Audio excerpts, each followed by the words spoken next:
Friends, welcome to my channel. आज हम लोग देखने वाले हैं कि स्विच केस स्टेटमेंट क्या होता है जावा में। तो what is switch case statement in Java? Switch case statement में हम लोग क्या कर सकते हैं, हम लोगों के पास किसी भी टास्क होता है, एक से ज़्यादा टास्क, ठीक है। सपोज ये है टास्क 1, टास्क 2, टास्क 3। तो ऐसे जितना बोलेगा हम लोगों को क्वेश्चन में, उतना ही टास्क हम लोगों को करना पड़ेगा। वो 3 हो सकता है, 5 हो सकता है, 10 हो सकता है, ठीक है। तो एक से ज़्यादा टास्क हम लोगों के पास रहेगा और उसको हमें एग्जीक्यूट करना पड़ेगा थ्रू आउट स्विच के स्टेटमेंट। और इसी टास्क के अंदर यूज़र जो सिलेक्ट करेगा सिर्फ वही एग्जीक्यूट होगा। हम लोग लिखेंगे सभी स्टेटमेंट्स, लेकिन सिर्फ यूज़र जो सिलेक्ट करेगा सिर्फ वही एग्जीक्यूट होगा। तो अगर यूज़र ने टास्क 2 सिलेक्ट किया तो तब जाके सिर्फ टास्क 2 में जो जो स्टेटमेंट्स है सिर्फ वही एग्जीक्यूट होंगे, बाकी सब एग्जीक्यूट नहीं होंगे, ठीक है। तो स्विच के स्टेटमेंट को इसलिए यूज़र्स चॉइस प्रोग्राम भी बोला जाता है या फिर मेनू ड्रिवन प्रोग्राम भी बोला जाता है, क्योंकि यहाँ पे क्या होता है, यहाँ पे एक से ज़्यादा टास्क होते हैं और यूज़र जो सिलेक्ट करेगा सिर्फ वही एग्जीक्यूट होगा, बाकी सब एग्जीक्यूट नहीं होगा, ठीक है। तो स्विच केस का सिंटैक्स क्या होता है? Syntax off switch case statement, पहले क्या होता है, पहले स्विच लिखना पड़ता है, उसके बाद यहाँ पे होता है वेरिएबल। वेरिएबल में क्या होता है, ये वेरिएबल वही होता है जहाँ पे यूज़र सिलेक्ट करेंगे कि कौन सा केस उसको एग्जीक्यूट करना है, उसे देखना है, ठीक है। तो अगर ये टास्क 1, टास्क 2, टास्क 3, ये सब जो है, ये अगर 1 2 3 ऐसे इस तरीके से लेवलिंग किया जाए तो इसका मतलब वेरिएबल के अंदर यूज़र को सिलेक्ट करना पड़ेगा कि वो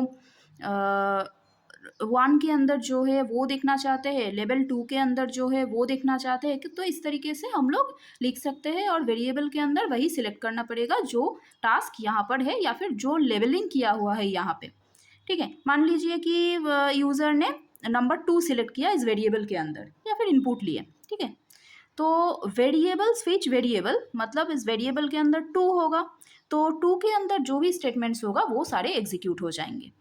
अच्छा, उसके बाद क्या होगा, उसके बाद यहाँ पे एक एक लेवल को केस के अंदर दिया जाता है। मान लीजिए केस 1, तो केस 1 में पहला जो स्टेटमेंट्स होगा केस 1 के लिए वही एग्जीक्यूट होगा यहाँ पे। तो इसके लिए स्टेटमेंट्स ब्रेक, ब्रेक क्या होता है, केस 1, तो केस 1 के अंदर जितना भी स्टेटमेंट एग्जीक्यूट होंगे उसके बाद हम लोगों को ब्रेक अप्लाई करना पड़ेगा। और सिर्फ ये केस 1 के लिए नहीं, केस 2, केस 3 जितना भी केस रहेगा उतना ही केसेस के एग्जीक्यूट हो जाने के बाद या फिर स्टेटमेंट देने के बाद हम लोग ब्रेक स्टेटमेंट को लिखेंगे, ठीक है।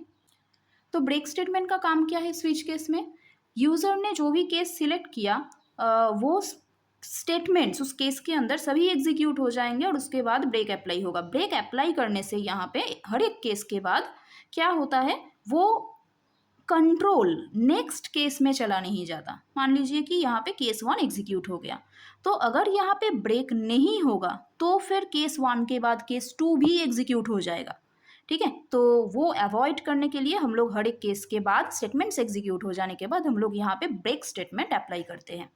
तो केस 1, उसके बाद स्टेटमेंट्स हो गया, उसके बाद ब्रेक। ऐसे तरीके से केस 2, यहाँ पर भी जो स्टेटमेंट्स हम लोग एग्जीक्यूट करना चाहते हैं वो हम लोग यहाँ पे लिखेंगे, उसके बाद फिर ब्रेक अप्लाई करना पड़ेगा। तो इस तरीके से जितना भी केसेस होंगे स्विच केस में, तो उतना केसेस हम लोगों को यहाँ पे डालना पड़ेगा और एंड में हम लोगों को एक डिफ़ॉल्ट केस एग्जीक्यूट करना पड़ेगा। सिर्फ डिफ़ॉल्ट लिखेंगे हम लोग। इसका काम क्या है, अगर यूज़र के पास टोटल 4 चॉइस होगा, ठीक है, तो यूज़र को क्या करना पड़ेगा, उस 1 से 4 तक किसी भी एक केस को चूज़ करना पड़ेगा ताकि वो स्टेटमेंट्स एग्जीक्यूट हो जाए, ठीक है। तो मान लीजिए कि 1 से 4 तक यूज़र ने कोई भी नंबर सिलेक्ट नहीं किया, इसका मतलब क्या होगा, उसने गलत एंटर किया। सपोज़ किसी यूज़र ने 5 एंटर कर दिया 1 से 4 के जगह, ठीक है। तब जाके डिफ़ॉल्ट स्टेटमेंट एग्जीक्यूट होगा। यहाँ पे हम लोग क्या डालते हैं, किसी भी डिफ़ॉल्ट मैसेज को हम यहाँ पे डाल सकते हैं। मान लीजिए कि system dot out dot println invalid choice, ऐसे तरीके से किसी भी स्टेटमेंट हम लोग एग्जीक्यूट कर सकते हैं। तो मैं यहाँ पे लिख रही हूँ डिफ़ॉल्ट मैसेज, ठीक है। उसके बाद जो स्विच यहाँ पे ओपन हुआ था वो यहाँ पे क्लोज हो जाएगा। तो यही है स्विच केस का सिंटैक्स। ऐसे तरीके से स्विच केस एग्जीक्यूट होता है। Thank you.